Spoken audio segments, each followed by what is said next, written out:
gaming custodian.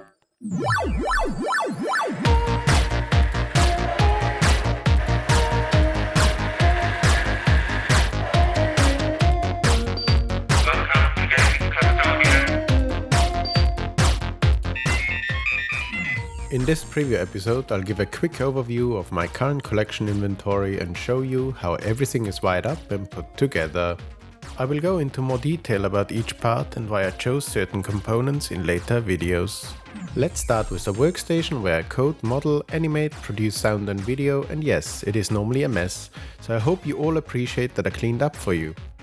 This fancy overclock disco light box contains a liquid-cooled AMD 3970X Threadripper with 64GB of RAM, a GeForce RTX 2080 Ti, an SSD drive, some spiderwebs and some other shenanigans. Here I got the Microsoft Kinect S series. Even though there isn't any generation Xbox in my collection yet, the plan is to use it for motion capturing some animation sequences for the future host, Gunther. My old Apple laptop so I can be creative even on the move, and my old boombox, a Panasonic RX DT75 codenamed Cobra from 1995. Let's move on to the shelf. I planned, designed and built the shelf with a few things in mind. I wanted to give the consoles a special place to appreciate their beauty. It should be a bit industrial, but the wooden bases should prevent it from looking cold and sterile. It should be practical and make it easy to play any game on any console at any time without having to rewire the setup. Wires should be out of sight as much as possible. There should be one place where all the wires, analog and digital, meet, like a control center. I'm using NanoLeaf shapes to illuminate the consoles. The wiring is a bit customized as I did not want the panels to be connected side by side, but have them spaced out above each console in a similar fashion to a spotlight. Philips Hue Plus light strips are used to make the game shelves glow. A nostalgic lava lamp and some gaming themed lights brighten a few areas. Everything is powered by two Thor B12R green boards that have power protection and filtration. Half of their outlets can be switched on or off via USB connected switch that acts as a dual USB charger.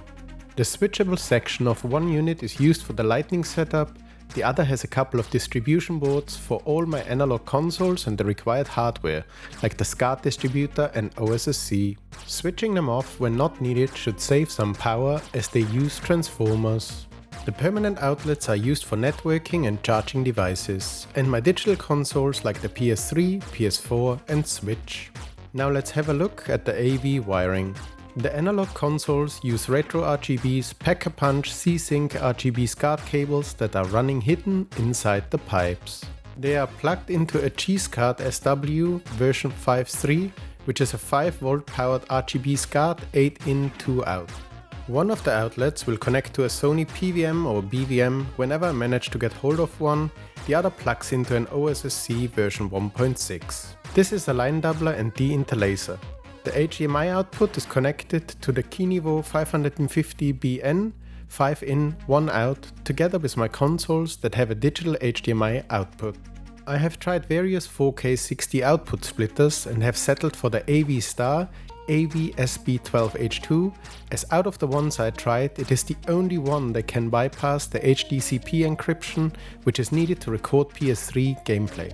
Of the two outputs, one is used to feed into my TV and the other feeds into the Elgato HD60S screen capture that is hooked up to my workstation.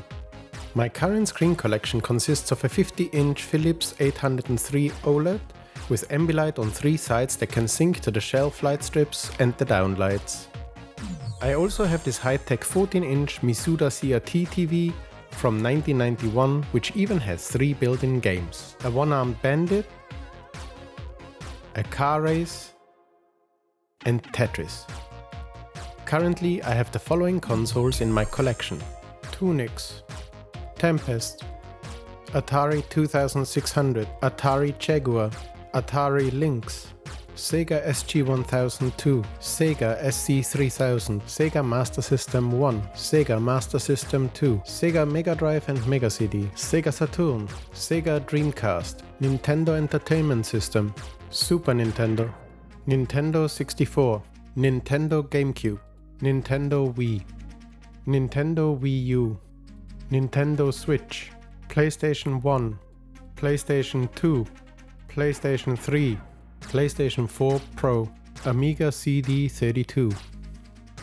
You might have noticed a PlayStation VR set with a curtain rod for ensuring the wire is out of the way and does not interfere with the gameplay. The wire is attached to some Kiwi retractables that provide enough force to hold it up, but not too much force to make it hard to pull.